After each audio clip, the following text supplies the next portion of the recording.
নমস্কার বন্ধুরা, মন বলে খাই খাই চ্যানেলে আপনাদেরকে স্বাগত জানাই। আজকে নিয়ে চলে এসেছি চিচিঙ্গার একটি অপূর্ব স্বাদের রেসিপি। এটি বানানোর জন্য আমি এখানে দুটো চিচিঙ্গা নিয়ে নিয়েছি, ভালোভাবে ধুয়ে পরিষ্কার করে এবারে কেটে নেব। খুব একদম মিহি করে কুচি করে চিচিঙ্গাটা কেটে নিয়েছি। একটা বড় সাইজের পেঁয়াজ, সেটাও কুচি করে কেটে নিয়েছি। আর নিয়েছি কিছুটা চিংড়ি মাছ ধুয়ে পরিষ্কার করে। এবারে রান্নাটায় চলে এসেছি। গ্যাসে একটা কড়াই বসিয়ে নিয়েছি, দিয়ে পরিমাণ মতো সর্ষের তেল দিয়ে দিলাম। সর্ষের তেলেই রান্নাটা খেতে ভালো লাগে। প্রথমে চিংড়ি মাছগুলো দিয়ে সামান্য নুন ও হলুদ দিয়ে দিচ্ছি। আমি আগে থেকে নুন হলুদ মাখিয়ে রাখিনি, তাই মাছের সাথেই একবারে নুন হলুদ দিয়ে একটু মাছটা হালকা করে ভেজে নেব। চিংড়ি মাছ বেশি ভাজলে শক্ত হয়ে যায়, তাই একটু হালকা উল্টে পাল্টে কিছুটা সময় ধরে অল্প একটু সময় ভেজে নিয়ে মাছগুলো তুলে নিচ্ছি।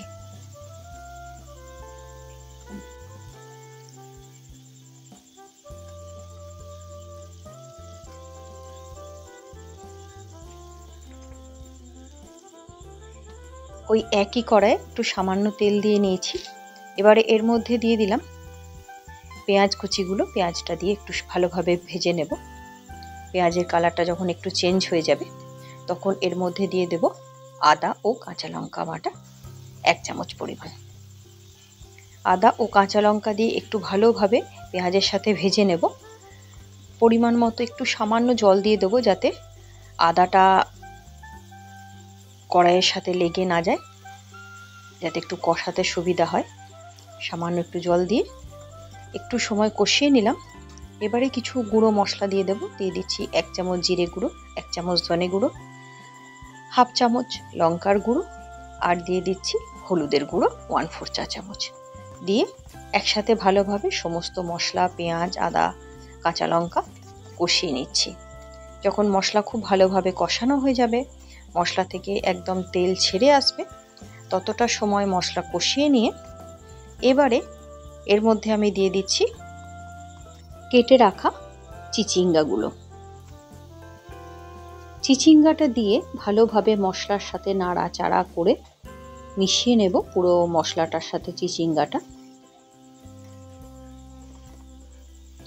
চিচিঙ্গাতে প্রচুর পরিমাণে জল থাকে। চিচিঙ্গা, ঝিঙে এই সকল সবজিগুলো প্রচুর ময়েশ্চার বের হয়। এর মধ্যে দিয়ে দিলাম নুন। নুন দেওয়ার সাথে সাথে কিন্তু চিচিঙ্গা থেকে জল ছাড়তে শুরু করে দেবে। একটুখানি সামান্য কষিয়ে নিচ্ছি, মিনিট খানেক। দেখুন তার মধ্যেই কতটা জল এর থেকে বেরিয়ে আসবে। হালকা নাড়াচাড়া করতে করতে জল বেরোতে শুরু হয়ে গেছে। ময়েশ্চারটা যেটা ছিল চিচিঙ্গার মধ্যে, সেটা ছেড়ে বেরিয়ে আসছে। এবারে একটা ঢাকা দিয়ে দিলাম, দিয়ে একদম আঁচটাকে কমিয়ে দিলাম। 4 মিনিট থেকে 5 মিনিট মতো রান্না করে নেব। এর থেকে চিচিঙ্গা থেকে প্রচুর জল বেরোবে এবং সেই জলেই চিচিঙ্গাটা সেদ্ধ হয়ে যাবে। আলাদা করে জল দেবার দরকার পড়বে না। চেক করে একটু দেখে নিলাম চিচিঙ্গাটা কতটা সেদ্ধ হয়েছে। এবারে মিষ্টিটা ব্যালেন্স করার জন্য দিয়ে দিলাম একটু মিছরি আর ভেজে রাখা চিংড়ি মাছগুলো। দিয়ে সব একসঙ্গে আবারও চিচিঙ্গার সাথে ভালোভাবে নাড়াচাড়া করে মিশিয়ে দিয়ে কিছুটা সময় রান্না করে নেব। এবার একটু ঢাকা দিয়ে দেব। আঁচ কমানোই আছে।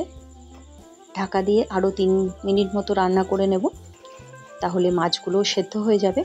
দেখুন চিচিঙ্গা থেকে কত পরিমাণে জল বেরিয়েছে। এবারে জলটা আমাদের একটু শুকিয়ে নিতে হবে। তার জন্য দিয়ে দিচ্ছি 1 চামচ চালের গুঁড়ো। আমি এখানে গোবিন্দভোগ চালের গুঁড়ো ব্যবহার করেছি। আপনারা যে কোনো চালের গুঁড়ো বা আটা বা ময়দা ব্যবহার করলে হবে।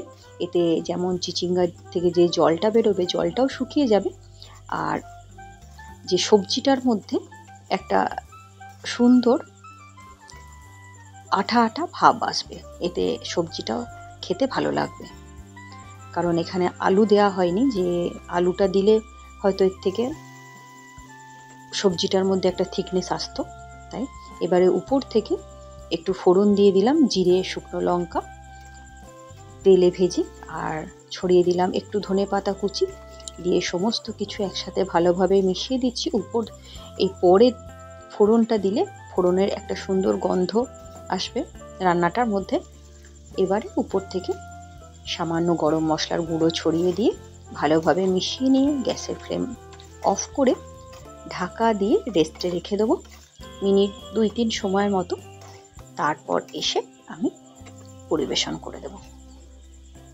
এইভাবে একবার বানিয়ে দেখবেন, গরম ভাতের সাথে খেতে ভীষণ ভালো লাগে। আমি একটা প্লেটে পরিবেশন করে দিচ্ছি। উপর থেকে একটু হালকা চিংড়ি মাছ দিয়ে একটু সাজিয়ে দিচ্ছি যাতে দেখতে সুন্দর লাগে। আপনারা এইভাবে একবার বাড়িতে বানান, কেমন হলো আমাকে কমেন্ট সেকশনে লিখে জানান। যদি ভালো লেগে থাকে ভিডিওটি লাইক করুন, শেয়ার করুন। এভাবেই আমার পাশে থাকার জন্য মন বলে খাই খাই চ্যানেলকে সাবস্ক্রাইব করুন। নমস্কার, ভালো থাকবেন, সুস্থ থাকবেন।